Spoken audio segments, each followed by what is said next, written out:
Christmas. Except it's what? It's May. It's somewhat warm.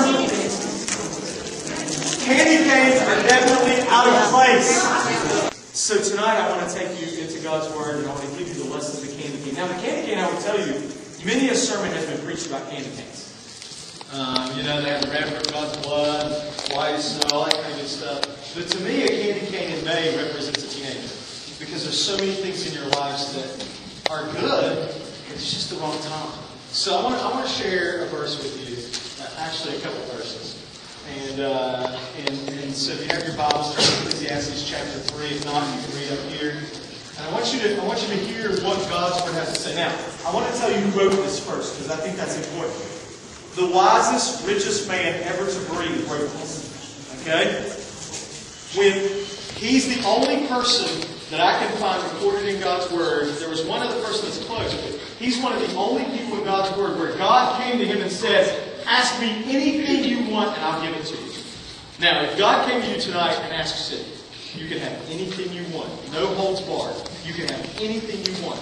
What would you say? This guy said, God, just give me wisdom. Just give me the knowledge and the experience so that I can make the wisest decision every single time.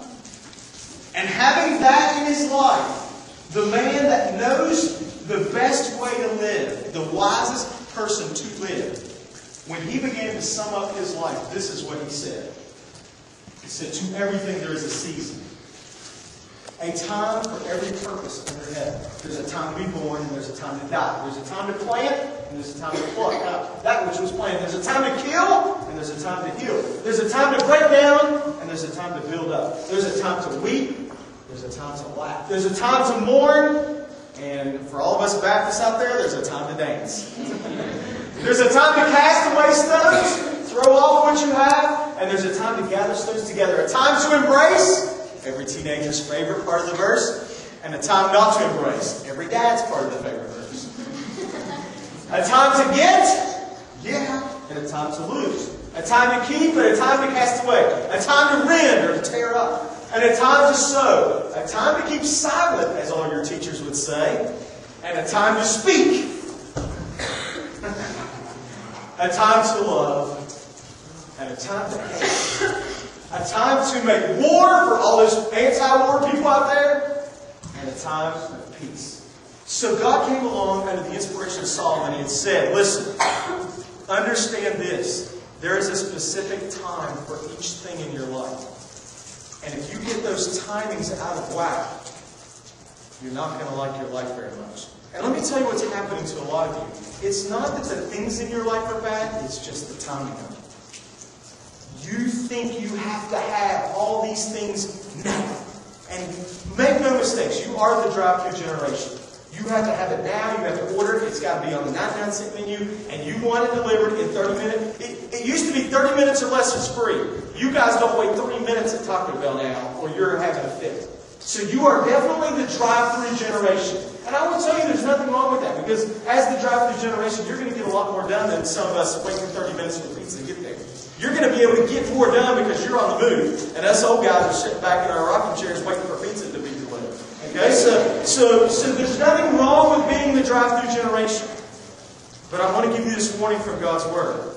It's the candy cane warning. Candy canes are only for Christmas.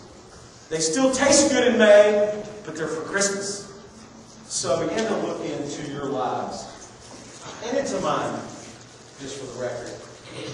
I said, what things specifically do teens get at the wrong time right now? And I want you to look at your life as we go through these 6 things. So now I want to walk you through the 6 things. And this list, by the way, is not all-inclusive. It's just the 6 that God brought to my mind that I felt like teenagers strive to get these things and maybe it's just the wrong time. Some of you think you have to have money. You have to have money. You will do whatever you have to have cash. You have to have money. You know, the interesting part is every generation tries to have a little more than the past generation. And you know what I'm finding? Is that every generation is getting busier and busier, trying to get money so they have more than the last generation. And you know what? You're not any happier than the last generation. You know, interestingly enough, a few years ago, we went to the Dominican Republic. And we went to the Boca Village. And we met some people who, this is what their day consisted of. This dad would get up when the sun got up. He would weave his nets a little, and he would go to the Caribbean Ocean. He would fish for what they could eat because they didn't have electricity. So they didn't have refrigerators. So there's no sense catching more fish than he could eat because they just go back. So he fished until he caught enough food to feed his family. He went back, he filleted the fish, he built a fire, he fed his family, and then he walked down to the end of their village and he watched his son play baseball for the better half of the day. When the sun began to set, he would go back and he would fish again for what they needed to eat tonight. They would sit around the fire and they would eat fish, and then they would sit on their porch until the sun went down, and when it was dark, they went to bed. And he got up the next day and did it again. Do you know what we call that in America? Retirement. I mean, think about it.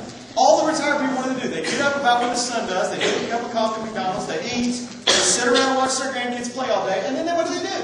They wait for the sun to go down, they do a little fishing, then they go back to bed and do it again tomorrow. It's called retirement. We work our whole lives to get where this guy is right now.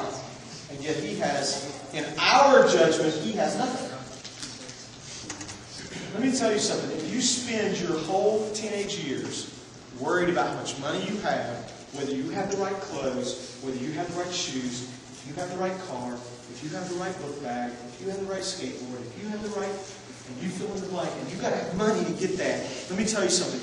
You are worried about money in the wrong time. Do you know nowhere in this book have I ever read that one of the necessary things for a teenager is money? And yet how many of you guys are fully driven by that? It's the wrong time. Is there anything wrong with money? Not necessarily. You know, God's Word says money is the root of all evil. It's not the evil. It's just the root of all evil. It's what gets you off track. But money in itself is not evil.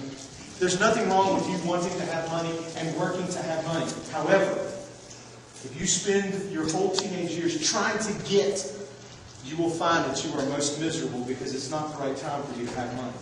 It's not the right time to worry about money. It's not the right time to worry about whether you have or have not. Or if you're part of the have group or the have not group. It's the wrong time. It's the wrong time. Let me go to the next one. Many of you just want freedom. I don't want any more rules. I don't want anything to tell me to do.